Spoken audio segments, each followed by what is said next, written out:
A mentira convidou a verdade para nadar, dizendo que a água estava ótima. E assim que a verdade, sem duvidar da mentira, tirou as suas vestes e mergulhou, a mentira saiu da água e se vestiu com as roupas da verdade e foi embora.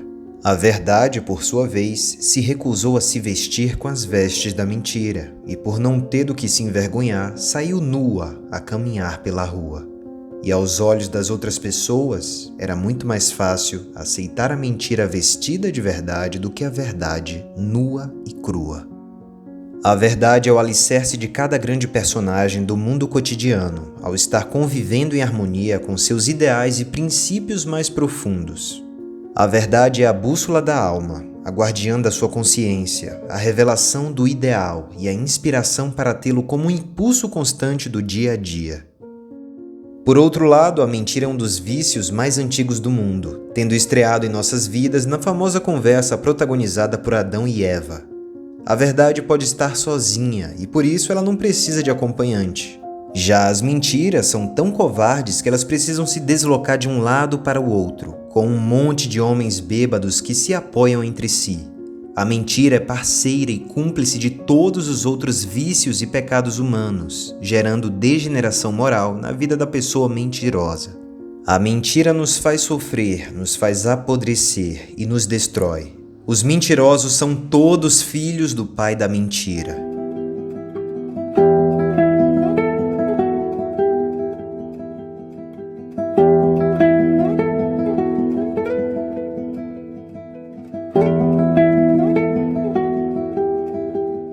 Eu tinha um vizinho que era líder de um grupo de motoqueiros na minha cidade. A minha namorada na época, que hoje é minha ex, morávamos ao lado dele.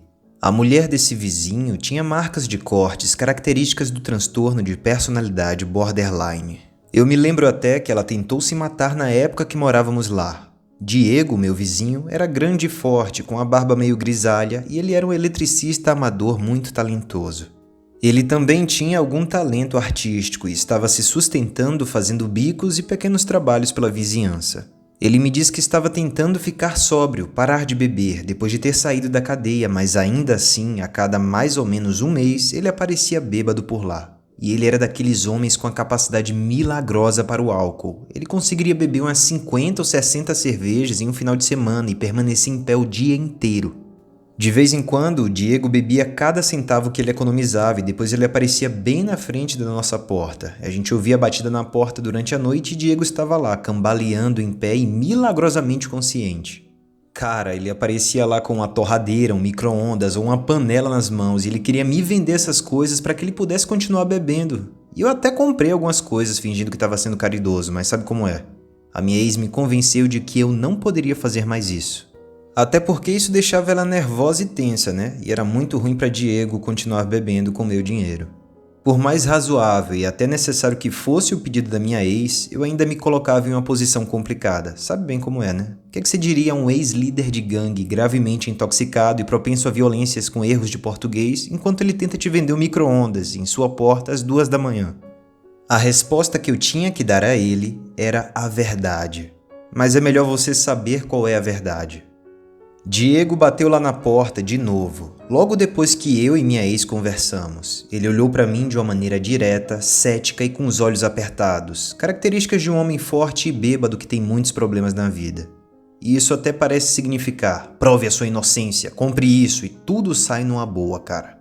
Cambaleando ligeiramente para frente e para trás, ele me perguntou educadamente se eu estaria interessado em comprar a sua torradeira. Nesse momento, meu irmão, eu me libertei até o fundo da minha alma das motivações de dominância e superioridade moral dos primatas e de forma direta e cuidadosa eu respondi que não compraria. Eu não estava fazendo joguinhos mentais. Naquele momento eu não era um jovem inteligente, esforçado, estável e ascendente e ele não era um ex-presidiário com um nível de álcool altíssimo no sangue. Não, ali eram 2 homens conversando. Eu disse que ele havia me falado que estava tentando parar de beber. Eu disse que não seria bom para ele se eu lhe desse mais dinheiro. Eu disse que ele deixou a minha ex, a quem ele tanto respeitava, angustiada quando ele veio bêbado e tão tarde tentar me vender essas coisas. E aí, cara, ele olhou sério para mim sem falar nada por cerca de 15 segundos e isso foi muito tempo suficiente. Ele estava procurando, eu sabia, por qualquer microexpressão revelando sarcasmo, engano, desprezo ou autocomplacência. Mas eu havia pensado muito bem e apenas disse as coisas que realmente queria dizer. Eu escolhi minhas palavras com muito cuidado, atravessando um pântano traiçoeiro, sentindo um caminho de pedra parcialmente submerso. Meu vizinho Diego me deu as costas e saiu. E não só isso, ele se lembra dessa nossa conversa até hoje, apesar do seu estado de embriaguez de nível profissional. Ele não tentou me vender mais nada novamente. Então é isso, meus irmãos. Ou você pega o caminho mais fácil, ou você diz a verdade. E essas não são apenas duas opções diferentes, são caminhos diferentes ao longo da sua vida. São maneiras totalmente diferentes de você existir nesse mundo. E isso é o que podemos aprender com essa minha história, irmão. Eu poderia facilmente ter escolhido o caminho mais fácil e ignorado o conselho da minha ex de falar a verdade, mas eu defendi a verdade. Eu me levantei para ser de verdade. Eu defendi um futuro melhor não apenas entre essas duas pessoas, mas também como indivíduos, porque falar a verdade não afeta apenas você, afeta todas as pessoas com quem você interage e o círculo social com o qual elas interagem também. Se você disser não ao seu chefe, à sua mulher, à sua mãe quando for necessário, você vai se transformar em alguém que pode dizer não quando for necessário. E o poder do não é uma ferramenta incrivelmente poderosa que muitos têm dificuldade em aprender. Particularmente eu tenho enfrentado dificuldade em interagir com a coragem de dizer não quando é muito fácil dizer sim, e poderia apenas dizer não para as pessoas que pedem para passar um tempo com você. Como é que você diz não nessa situação? Você mente? Bom, todos nós fazemos isso de vez em quando. Você mente e diz, olha, eu tô ocupado hoje, não vou poder. Ou você encara a verdade e descobre uma maneira de explicar por que diz não. Ou você apenas diz não. Olha, sinceramente eu não conheço quase ninguém que é muito sincero assim. Ei, você quer sair hoje? Não, não quero, obrigado. Não conheço, quase ninguém faz isso. Sempre dão algumas desculpinhas, mentem para forjar a máscara do tecido social. Quase ninguém fala o não sem rodeios, mas talvez devêssemos dizer isso mais vezes. Mas se você diz sim quando você precisa dizer não, como muitas pessoas fazem, você se transforma em alguém que só pode dizer sim, mesmo quando é muito claro que é a hora de dizer não. Se você já se perguntou como pessoas perfeitamente comuns e decentes poderiam se ver fazendo as coisas terríveis que os guardas do campo de concentração do Gulag soviético faziam, agora você tem a sua resposta.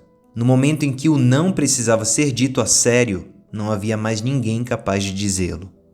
E isso é exatamente o que eu tentei articular em alguns outros vídeos meus. Todos nós somos capazes da malevolência e do mal. E a única razão pela qual somos e uma razão pela qual nos tornamos seres humanos malévolos, mentirosos, assassinos, torturantes e nojentos, e sim, todos nós temos a capacidade para isso, é porque dizemos um pequeno sim, um de cada vez. Aceitamos a maldade do mundo.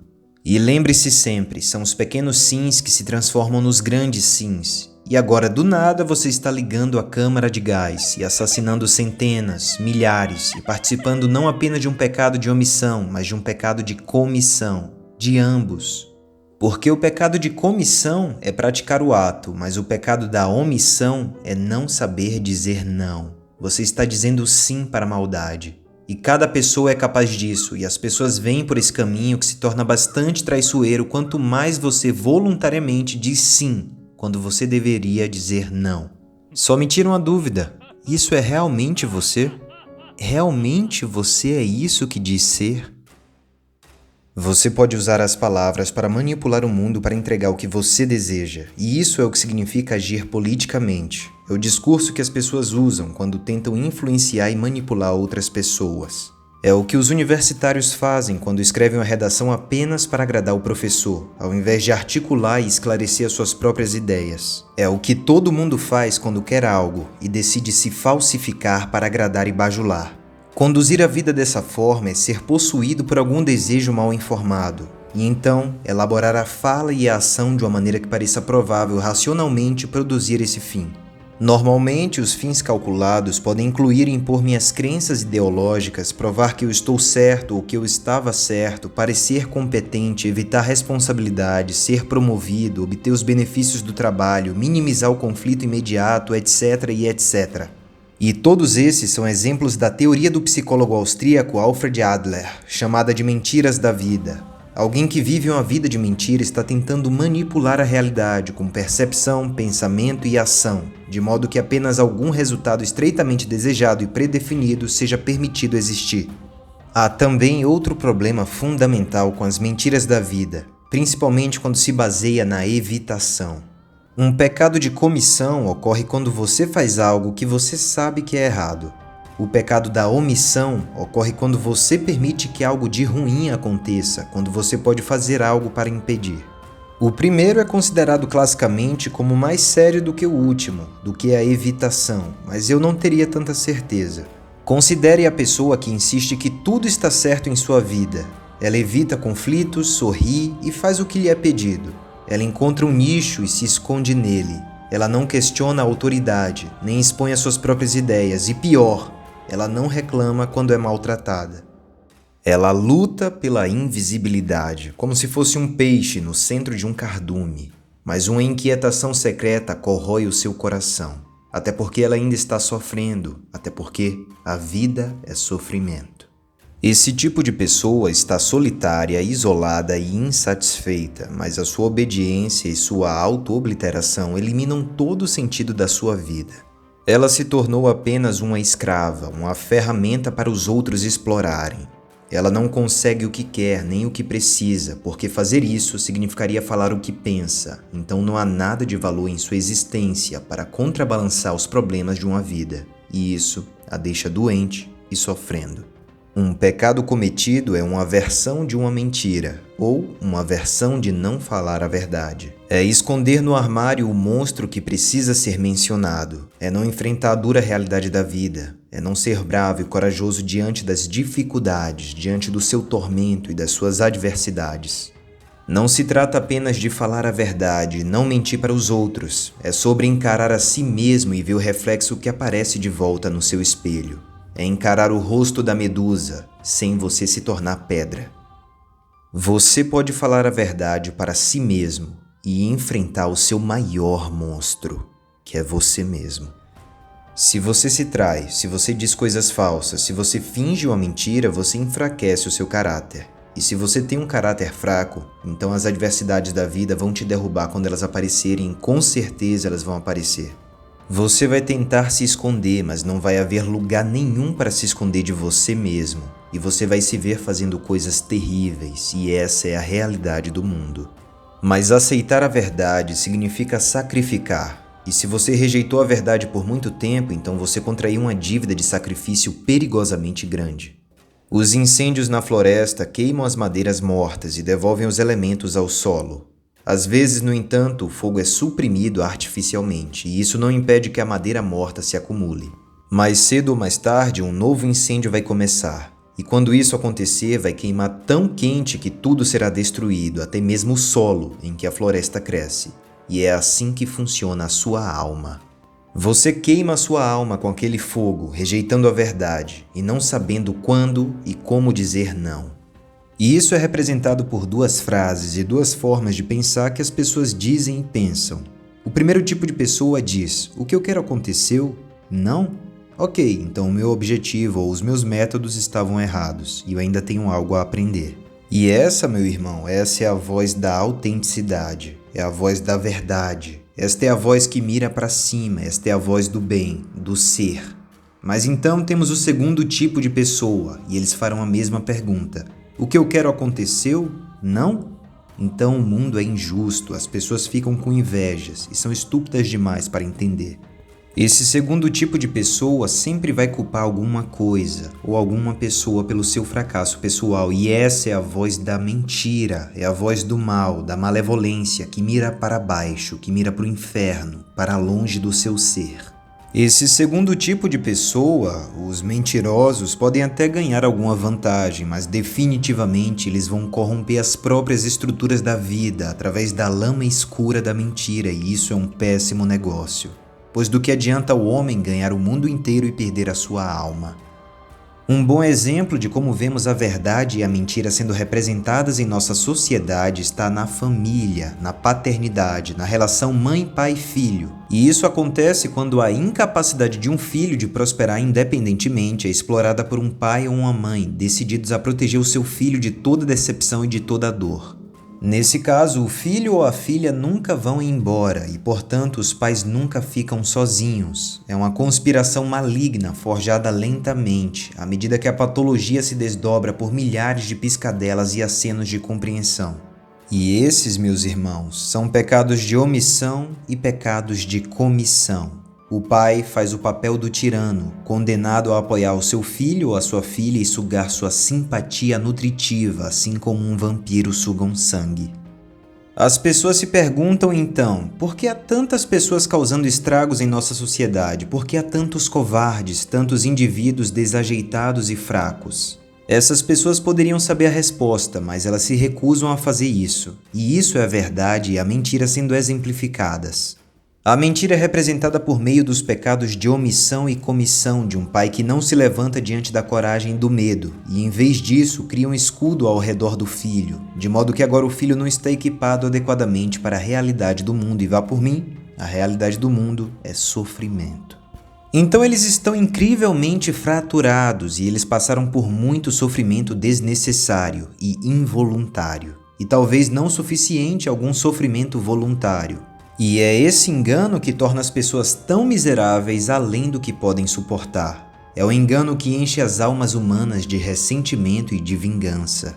Foi o engano e a mentira que produziram o terrível sofrimento da humanidade, o campo de extermínio dos nazistas, as câmaras de gás e de tortura e os genocidas de Stalin e daquele monstro ainda maior, Mao Tse-tung. Foi a mentira que matou centenas de milhões de pessoas no século XX. Foi uma mentira que quase condenou a própria civilização humana. É a mentira que ainda nos ameaça mais profundamente nos dias de hoje. O que acontece se, em vez disso, decidíssemos parar de mentir? O que isso significa? Afinal, somos limitados em nosso conhecimento e devemos tomar decisões aqui e agora. Até mesmo os melhores meios e os melhores objetivos nunca podem ser discernidos com certeza, mas um objetivo, uma ambição, fornece uma estrutura necessária para a ação. Um objetivo fornece um destino, um ponto de contraste com o presente e uma estrutura dentro da qual todas as coisas podem ser avaliadas. Um objetivo define o progresso e torna esse progresso estimulante. Um objetivo reduz a ansiedade, porque se você não tiver objetivo, você não vai ter foco, e tudo vai poder significar qualquer coisa, ou até mesmo nada, e nenhuma dessas opções contribui para o espírito tranquilo. Você pode ver uma consistência entre todos esses vídeos dessa série, 12 regras para a vida. Visar algo, criar uma estrutura em torno de um objetivo e mirar para cima, e é aqui que o potencial humano é explorado. Mas é preciso mirar no alvo, por mais tradicional que seja, de olhos bem abertos. Você tem uma direção, mas ela pode estar errada. Você tem que entender que você pode estar errado, que está fraturado e falho, e que pode estar se enganando por meio de seus preconceitos e agendas para querer, pensar ou buscar algo, mas porque você ainda não cavou a fundo o suficiente dentro da sua própria consciência e autoconsciência, e você pode estar vivendo uma mentira. Então você tem que estar de olhos bem abertos, em vez de olhos bem fechados, porque você pode ter sido desviado através da sua própria ignorância e, pior, da sua própria corrupção não revelada. Você deve fazer uma parceria, portanto, com o que você não sabe, em vez do que você já sabe. O verdadeiro conhecimento é saber que você não sabe nada. Nietzsche disse que o valor de um homem era determinado por quanta verdade ele conseguia tolerar. Você não é apenas o que você já conhece, você também é tudo aquilo que poderia saber se apenas quisesse. Portanto, você nunca deve sacrificar o que você poderia ser pelo que você é. E o que isso significa? Bom, significa que você nunca deve desistir do melhor que reside dentro de você pela segurança e estabilidade do que você já possui. Eu acho que isso quase alude ao fato de que você deve destruir componentes de si mesmo, você deve passar por essa catarse, por essa autodestruição a fim de se tornar uma pessoa melhor e acessar esse potencial inexplorado do que você poderia ser. As pessoas ficam presas permanecendo apaixonadas por si mesmas e por quem são, e não mudando, ficando estagnadas porque não estão dispostas a desistir de quem são no presente, pelo que poderiam ser no futuro. Essas pessoas não estão dispostas a se sacrificar, ou melhor, não estão dispostas a investir em um futuro melhor, porque elas teriam que abrir mão de um prazer temporário. Um exemplo disso poderia ser melhorar a sua alimentação.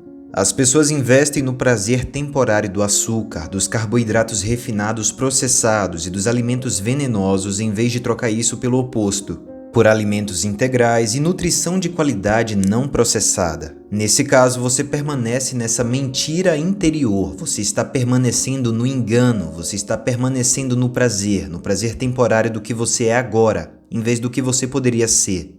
E vai por mim, meu irmão. Você poderia ser uma melhor versão de si mesmo, aportando alimentos melhores, nutrientes de qualidade, melhorando a sua vitalidade e a sua saúde.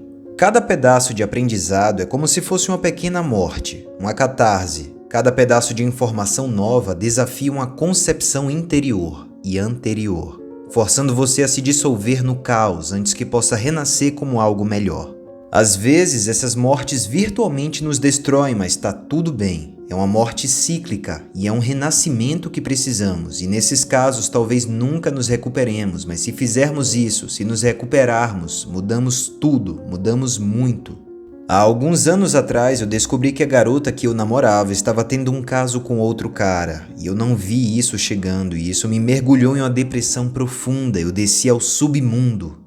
E eu sempre pensei que as pessoas que estavam depressivas poderiam simplesmente se livrar disso, mas aí eu percebi que não tinha ideia do que eu estava falando. Isso é algo que eu julguei injustamente. Eu já julguei pessoas com depressão, com ansiedade, doenças mentais injustamente no passado, e eu admito isso. Eu estava colocando a minha própria energia erroneamente neles. Era como se eu pensasse, se eu posso me livrar de meus próprios demônios e das minhas teias de aranha, por que eles não podem? E eu não tinha ideia do erro que eu estava falando.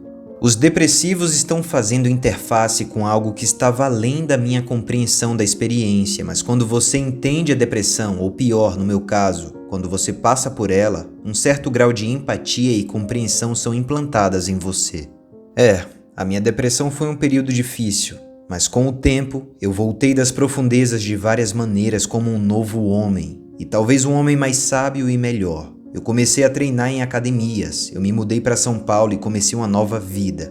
E assim, meu irmão, eu escolhi o renascimento ao invés de descer ao inferno de caos. Eu me fiz melhor, eu mirei para cima, eu dei um passo de cada vez e todos podem fazer isso. Eu conto com a sua força para fazer isso.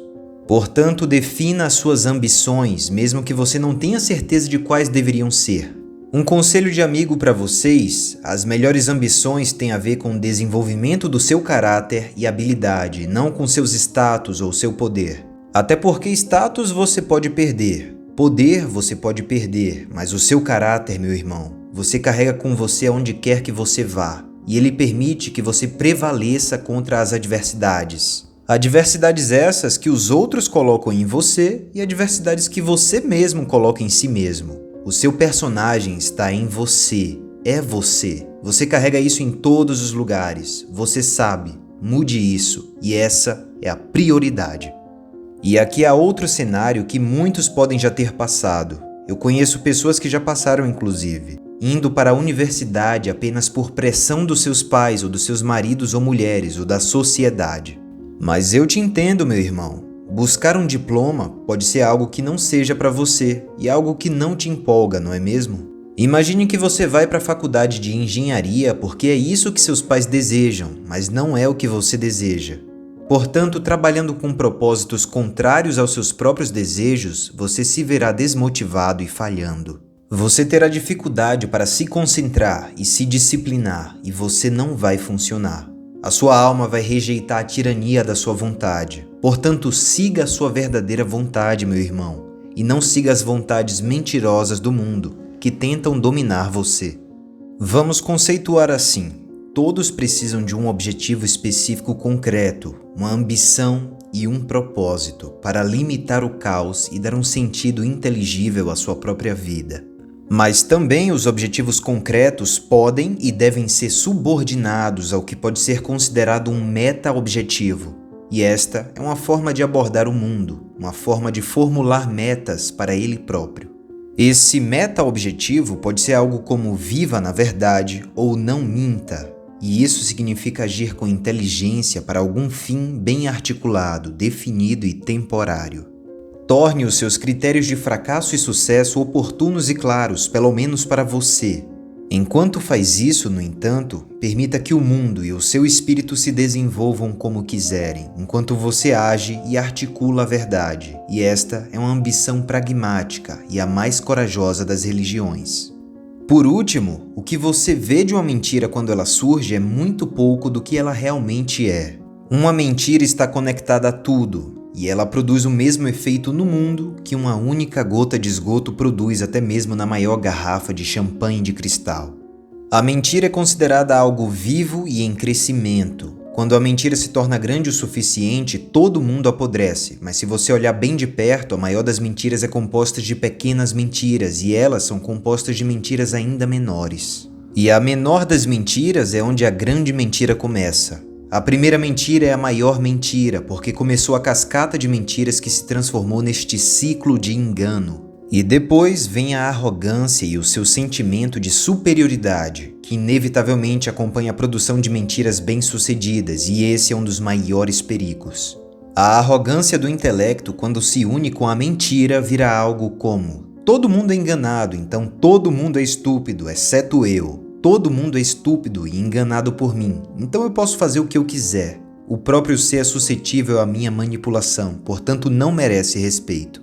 E é assim que os mentirosos arrogantes pensam, e esse é o tipo de mentalidade subconsciente ou consciente que as pessoas começam a dizer a si mesmas enquanto mentem e caem neste túnel, neste buraco de mentiras. Eles começam a se tornar arrogantes com as suas mentiras e com a forma como interagem com a verdade e a mentira. E esse é um ponto muito perigoso de se estar, onde você acredita piamente que a sua mentira é verdade.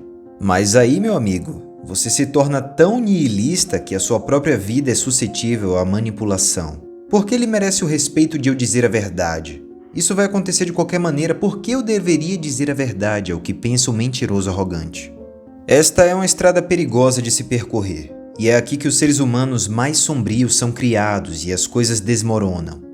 E esse é o caos do submundo que está emergindo com a nova inundação para assumir o solo familiar. Mas isso não é o inferno, não ainda. O inferno vem depois, o inferno vem quando as mentiras destruíram as relações entre o indivíduo ou o Estado e a própria realidade, e eventualmente você chega a um ponto em que você segue um caminho de mentiras e falsidades. E aí você chega a um ponto em que é como se você estivesse sempre sendo torturado pelo fracasso constante. O indivíduo fica amargo. A decepção e o fracasso se unem e produzem uma fantasia, um delírio na sua cabeça, e essa fantasia se manifesta em algo como: o mundo está voltado para o meu sofrimento pessoal e a minha ruína particular. O mundo quer a minha destruição. E então, do nada, o mentiroso está dizendo a si mesmo: eu preciso, eu mereço, eu devo ter a minha vingança contra o mundo. E essa, meu irmão, essa é a porta do inferno bem ali, quando você sentir que precisa se vingar do mundo. Isso é o inferno, e é aí que o submundo, um lugar aterrorizante e desconhecido, se torna a sua própria miséria. Tudo porque começou com uma mentirinha pequena e você não conseguia ficar de pé e falar a verdade. E você vai passar por todo esse sofrimento mesmo se você for um mentiroso patológico, ou se você conta mentirinhas inocentes. E olha, eu não sou perfeito, irmão, estou bem longe disso. Eu me peguei mentindo várias e várias vezes e fui descoberto.